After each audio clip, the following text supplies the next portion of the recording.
What you need to do is be smart. Just keep a low profile. If you have enough to, just kind of stay out of the way.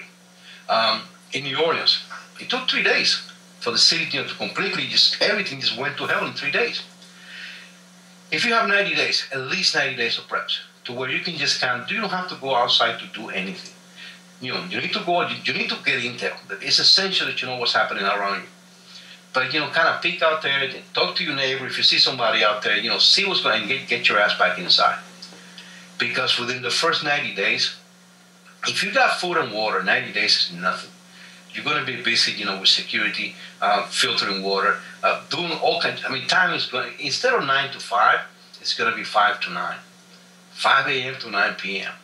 The moment the sun comes up, you need to be ready to go. When the sun settles down, then you need to be locked up.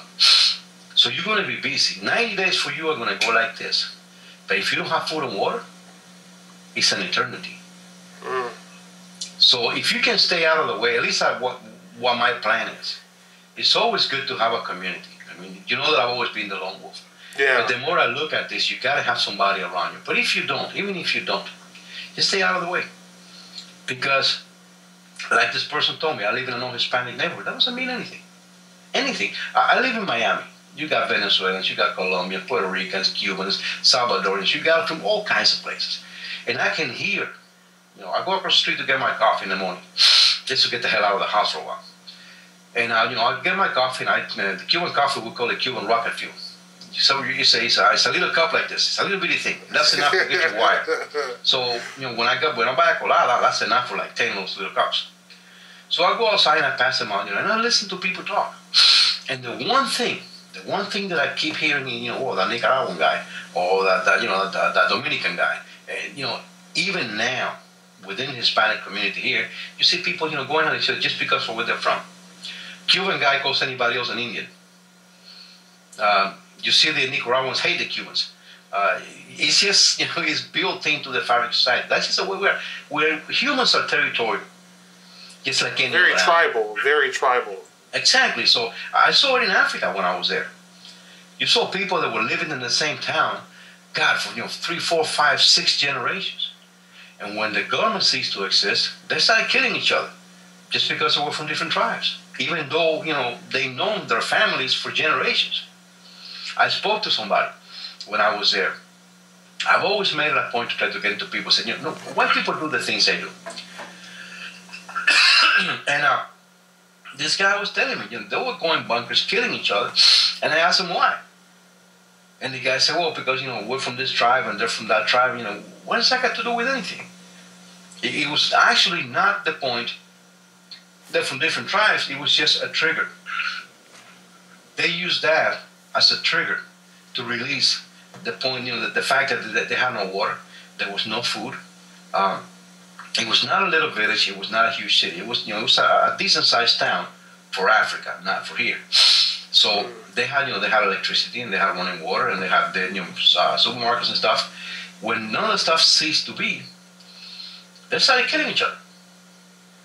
Why? Because it's a trigger. It sets off. It's like a pressure cooker. You build up, and it gets to the point that you either release or you're going to explode. And unfortunately, if they know that there's no consequence, you see people raping and killing and doing all kinds of crazy shit now, even though they know they're going to spend the rest of their life in jail. Imagine without the rule of law. I have a question. You brought up an issue where you say you're going to be gathering intel and speaking with neighbors. Gathering intel and speaking with neighbors. When if they have some problems with food and you try to gather intel from them, how do you deal with them if they want food from you? Doesn't that sort of put you in sort of a bad situation even when you're trying to talk to people? That is an excellent question. Let me tell you what my plan is. Within the first few weeks, I'm going to be out there every day. Once you need to know who's next to you. I live in a townhouse. That means I got neighbors on both sides. So if I don't know if the neighbor's still there, and I hear a rumbling at 2 o'clock in the morning, how do I know if somebody didn't get in there and I'm next? However, once it gets to that point, and I mentioned this in the video, for the first few weeks, your neighbor's going to be your best friend. When the food begins to run out, that's when the problems are going to start. Because then it's not, and I've said this a million times before, Reggie, it's not going to be a gang from across town. It's going to be your neighbor, the one who's going to do you in, because he's the one that's going to let you have stuff. So as far as getting intel, my plan is simple. The first few weeks, I'm going to be out there every day. Out there, I mean here in the parking lot, to the avenue that's in front of my house, to the corner, just knowing my immediate surroundings. Nothing farther than that. As time progresses and things get progressively worse, then I start retreating back, until it gets to the point where that's just, I'm in my house. But you got to know what's going on. Once it gets to that point, then I'm going to be out there at night. I got black clothing, I got my gear and stuff, and it's not going to be every night. I'm going to stick around and see who's doing what. Why? Why is it important to take the risk of leaving your own home at night? Because you don't want to come to your front door. If people looted, there's people looting. What I saw in Africa, basically they were going from block to block, house to house. So you need to know if there's anybody doing that in the area, because you don't want to come to your front door. Remember, the family's inside that house. And if something happens in your front door, somebody's going to get hurt. So what do you do once you see certain things when you're roaming outside? Because I always want to ask you these questions. What are some things to look out for? And how would you respond? You need to look for a group of people. If you're out there, you're going to know who's in the neighborhood. Mm-hmm. Strange faces, if you live in the area long enough, you know who belongs there and who doesn't. Just by the way they behave. You're going to know who belongs there or not. If you see looting, how do you deal with it? You know what? You don't want them to come to your door. You have two choices. You can get back into your house and close your door and hope for the best, or you can deal with the situation before it gets to your house. If I see people close enough to me breaking into places, it's only a matter of time before they get to my house. So that's not going to happen. I'd rather engage them at a distance, and hopefully, because you know what, these people are not brave. They're not brave. They're predators. You put a couple of rounds that way, even if you don't aim at it, you put a couple of rounds that way, more than likely they're going to go find an easy target. Human beings are like rivers. We follow path of least resistance.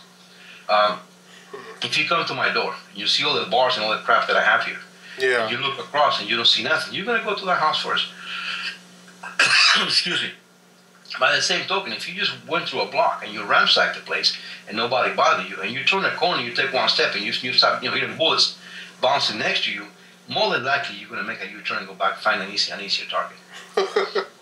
Either way, you know what? It's a lose-lose situation. Yeah, as well, because you got to worry about the legal ramifications as well. Even though there's no law then, you don't know even what happens after SACF. I'd rather be judged by 12 than be carried by 6. Mm-hmm.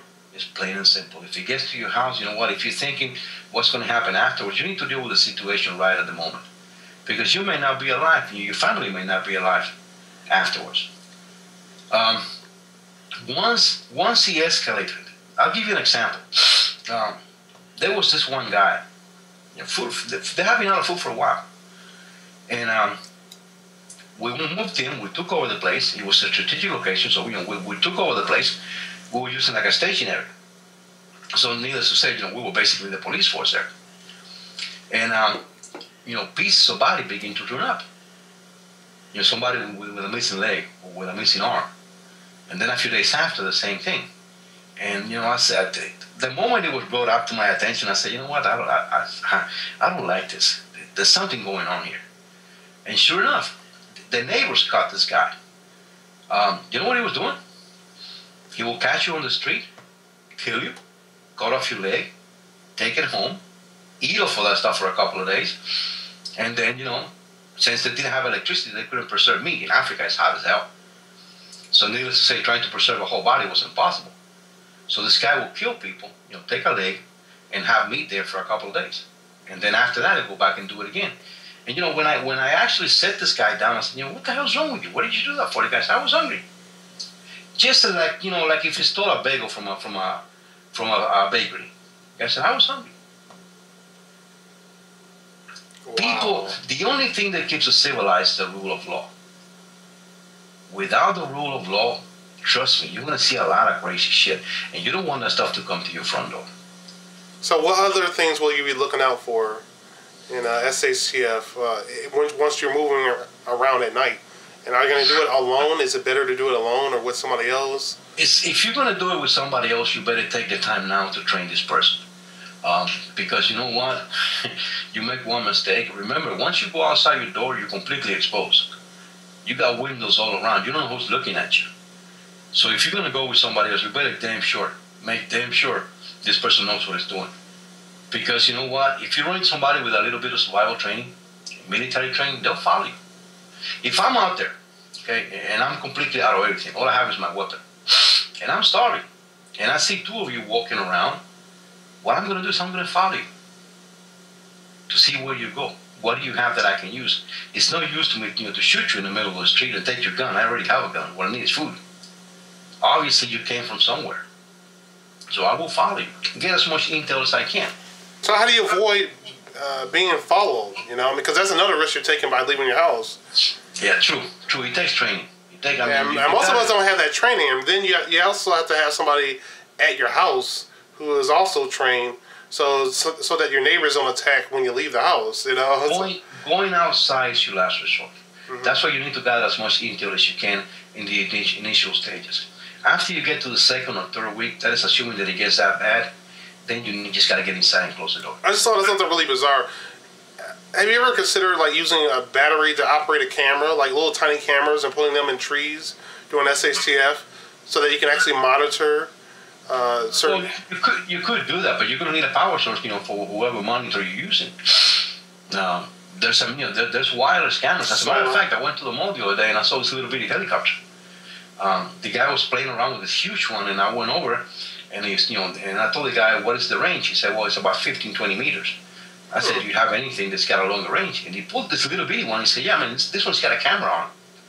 I'm like, "You kidding me?" And I said, "What's oh the my God. As long as you can see it, you can control it." Oh wow, that's great. My wife right off the back said, "Let's get one." And I said, "Why?" I said, "Because SHTF, you can fly, and Troy is small enough to where if you get it high enough, you can't hear it. And you can fly that thing around. It's a rechargeable battery. You have your own drone. It will give you. You got a drone. Drone, yeah. You got a drone working for you. But that would require a monitor and a power source. If you can do that, the more intel you get, guys. The military doesn't do anything without having enough information. Intel is essential, but you gotta be smart. You gotta be wise. But you have to paint it a neutral color so that people won't see black. It. Yeah. You fly at night, they can't see it. Besides, most people have a two-dimensional thinking. That's how come snipers are so successful. That's how come ninjas are so, because you know what, we think in 3 dimensions. Most people, are front and back, and side to side. Very few, if you notice this, you go out walking down the street, hardly ever you look up. Most people are just looking around them. I'm usually looking around, especially behind me. But most people don't think about looking up, especially in a situation like that. What are you hoping to find out there? The point is that if you're gonna do this, you need to have information. The military doesn't do anything without having the proper intel. The first few weeks, I want to be out there, during